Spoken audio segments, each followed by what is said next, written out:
ज्यादातर बच्चों को पता ही नहीं होता कि हम उसको पढ़ना कहां से है। ठीक है, तो चलो अब इस सवाल का जवाब मैं आपको बहुत अच्छे तरीके से देता हूं, तो बहुत ध्यान से समझना, प्लान बनाते हैं और उसको अच्छे से नोट डाउन करना आपको। ठीक है, सो केमिस्ट्री को पढ़ना कहां से है, इस सवाल से पहले यह सवाल आता है और अपने आप को ये आपको मॉड्यूल करना है कि केमिस्ट्री में पार्ट कितने हैं। क्योंकि अब डिवाइड करके देखो, ह्यूमन माइंड, आप जब भी डिवाइड करके चीजों को याद करते हो ना, ह्यूमन माइंड आपको ज्यादा अच्छे तरीके से रिस्पॉन्ड करता है। तो पहले आप क्या करो, केमिस्ट्री को 3 पार्ट में हमें ऑलरेडी डिवाइडेड है, हमको सबको पता है। तो आप उसमें सबसे पहले inorganic chemistry, then organic chemistry, then physical chemistry. जैसे मैं बोलता हूं कि जो आपका नीट का पेपर आपके सामने आएगा, आपको बायो पहले सोल्व करनी है, फिर केमिस्ट्री सोल्व करनी है, फिर लास्ट में फिजिक्स सोल्व करनी है।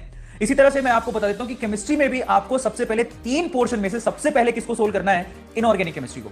अब आपको पढ़ना भी उसी के मुताबिक है, इनऑर्गेनिक केमिस्ट्री सबसे पहले, फिर ऑर्गेनिक केमिस्ट्री और फिर फिजिकल केमिस्ट्री की तरफ अपने को जाना है। ठीक है, अब इनऑर्गेनिक, ऑर्गेनिक और फिजिकल केमिस्ट्री पर आ गए हम लोग, 3 पार्ट में हमने उसको डिवाइड कर दिया। अब इनऑर्गेनिक केमिस्ट्री की बात करते हैं। इनऑर्गेनिक केमिस्ट्री को सबसे पहले तो पढ़ना कहां से है और फिर क्या पढ़ना है। इनऑर्गेनिक केमिस्ट्री को आपको पढ़ना है एनसीईआरटी, इसके अलावा कोई बुक आपको लेने की जरूरत नहीं है। ओके, एनसीईआरटी को रीड आउट करो, इसके अलावा कोई बुक रेफर करने की जरूरत नहीं है। अब पढ़ने का तरीका क्या होगा, मैं आप सब बच्चों को बोलता हूं, एनसीईआरटी में जितने भी आपके इनऑर्गेनिक केमिस्ट्री के चैप्टर्स हैं, उनमें सबसे पहले और सबसे इंपॉर्टेंट चैप्टर है वो है केमिकल बॉन्डिंग, दूसरा वाला है इक्विलिब्रियम। ये दोनों ऐसे चैप्टर हैं जिसमें से सबसे ज्यादा सवाल पूछे जाते हैं।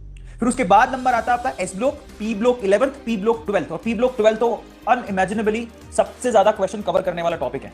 सो आपको जब रीड आउट करना है तो आपको ध्यान रखना है कि मुझे क्या पढ़ना है और क्या नहीं पढ़ना। सो आपको अननेसेसरी वो टॉपिक नहीं पढ़ने हैं जिसमें से पिछले 10 सालों से सवाल ही नहीं पूछे गए हैं। तो इसलिए आपको क्या करना है, जब आप एनसीईआरटी रेफर कर रहे हो तो मैं सिर्फ 2 बुक्स के लिए बोलता हूं, एक एनसीईआरटी रखो, दूसरा क्वेश्चन किस तरह के आते हैं उसके लिए आप पिछले 10 साल या 15 साल के पेपर ले लो।